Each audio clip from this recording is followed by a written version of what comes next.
Panic of 1819. From 1819 to 1823. The War of 1812 ends. The U.S. government is broke. There is no income tax yet. So they decide to sell off massive chunks of land in Ohio, Indiana, and Illinois to make some money. This land is meant for farming because straight up no one lives there right now. But people are thinking that people will want this land more in the future, so they borrow money from the banks to buy it and do nothing but hold on to it. Banks print their own paper money backed by gold or silver that they're supposed to have. Keyword, supposed to. There wasn't this real demand for the land like people assume. So once people stopped buying, hoping that it would go up, prices started falling as people tried to sell because they couldn't pay back their loans. Panic sets in. Everyone rushed to the banks to convert their paper into gold and silver, but the banks didn't have enough. The second Bank of the United States tightened up lending and demanded repayments, which caused the banks to collapse. Prices plummeted 50 to 75% in frontier areas, but also affected prices nationwide. This was the first U.S. economic crisis. The Panic of 1837. From 1837 to 1843, America's expanding again. Cotton is king. Everyone wants land in Mississippi, Alabama, and Georgia. Cotton prices are booming, but so does speculation about those cotton prices. People think, wait a second, if I own the land that people make cotton on, I can get rich. Again, people borrow money to buy the land from banks. That second Bank of the U.S. that in part caused the last panic, Andrew Jackson, which was the current president at the time, shut it down. A bunch of state banks pop up and take its place, and they go wild with lending. They had no real money in reserves, just paper money and not enough gold and silver backing it. Jackson noticed this, so he created the Specie Circular, which says you can now only buy federal land with gold or silver. Well, no one had that, so demand for the land dropped immediately. At the same time, we produced way too much cotton, so those prices dropped too. Britain, who was one of our main buyers, stopped buying. Land values in cotton areas like Mississippi, Georgia, Alabama, Tennessee, and Louisiana, also western frontier areas like Ohio, Indiana, Illinois, Missouri, and Arkansas, dropped 70 to 90%. Not only that, but because the banking sector got hit, urban banking hubs like New York, Philly, and Boston took hits too. The Panic of 1857. This one was only 1 year. The U.S. was expanding westward fast by building railroads to send things and people there. This was a new gold mine. If a new line was coming to an area, land prices skyrocketed. Banks were lending money to the railroad companies and people trying to buy the land, assuming future growth would be able to pay for the mortgages. We also had a lot of European investors this time around. Then Ohio Life Insurance and Trust fails because they were deeply in debt. Confidence in the northern banks then collapsed. Foreign investors started pulling out. The banks then stopped lending, which caused the railway towns to crash. Chicago fell 30%. Land in the Midwest was down 40%. Urban development started stalling. Commercial rents dropped in New York City, Philly, and construction slowed down. The cotton cities were not affected, though, luckily, because they got rocked with the last one. The Long Depression, from 1873 to 1879.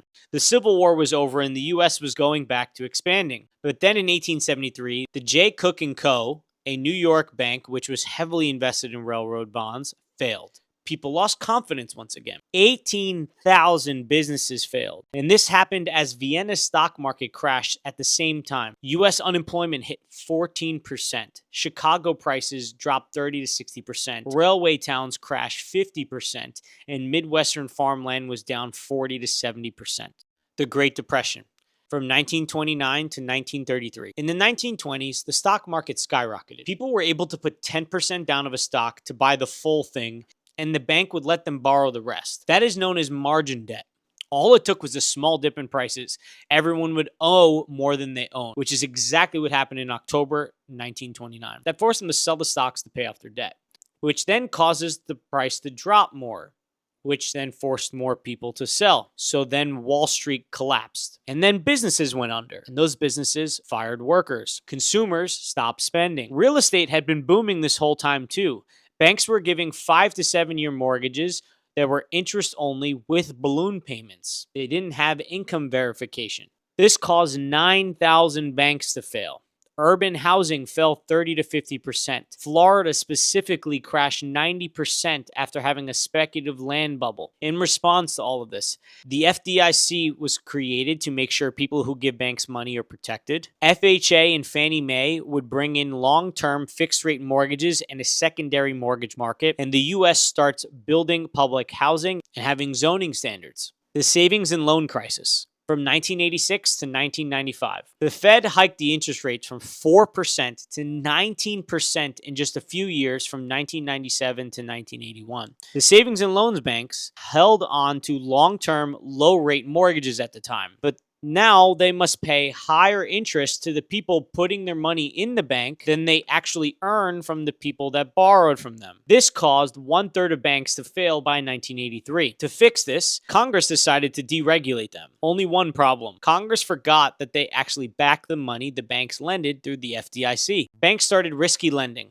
giving adjustable rate mortgages where the rate changes over time, and they were lending on riskier projects like commercial real estate. The housing bubble was created because of all this new demand, and then it popped because all the loans were bad. Texas dropped 30% because of the oil market booming and then crashing. California dropped 25% from defense contracts pulling out, and Phoenix and Denver dropped another 15%. Over 1,000 banks failed. $519 billion in assets were seized. The Great Recession from 2007 to 2012. When Fannie Mae was created, there was this thing called the secondary mortgage market we talked about. The way it works is when you want to get a mortgage from a bank, you go to them and give them your information.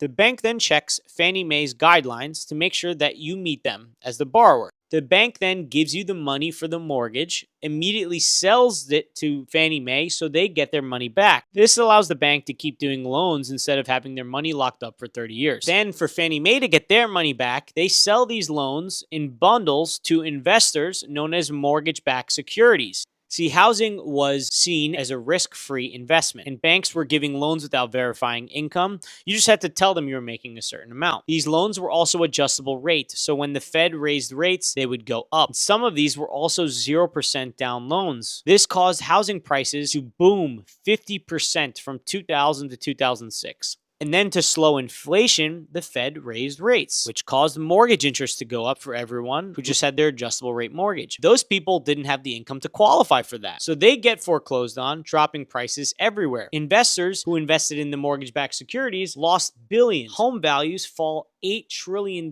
Foreclosures top 10 million. Vegas, Phoenix, and Miami dropped 40 to 60%. Nationally, real estate dropped 27%. And it also hit Ireland, Spain, Greece, and more. This caused the government to pass the Dodd-Frank. This causes lending to tighten by coming up with qualified mortgage rules that we still follow today. Also, people who value real estate are known as appraisers. They need to be hired through a third-party company now. Before, the banks would choose them and influence the price of the house, allowing people to get loans that they should not have been able to get in the past. The post-COVID correction.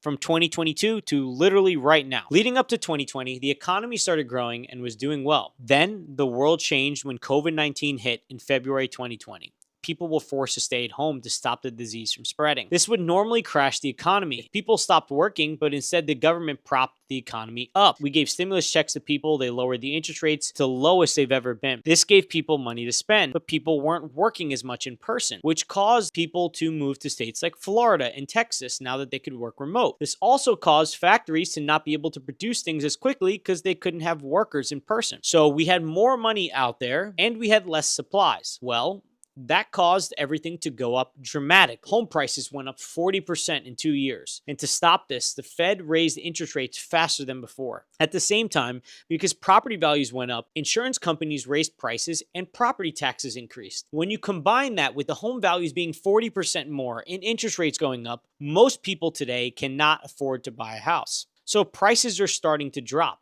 The places that boomed first are getting hit the hardest now. Austin dropped 15 to 20%. Phoenix 12 to 18%. Boise 15 to 20%. Rent has decreased in 73 cities and home values have dropped in 141 of them. So far, it hasn't crashed nationally, but it is correcting and likely correcting quickly. And it can turn into a crash if we see people losing jobs soon. If you enjoyed this breakdown, click the video on screen to watch the next one.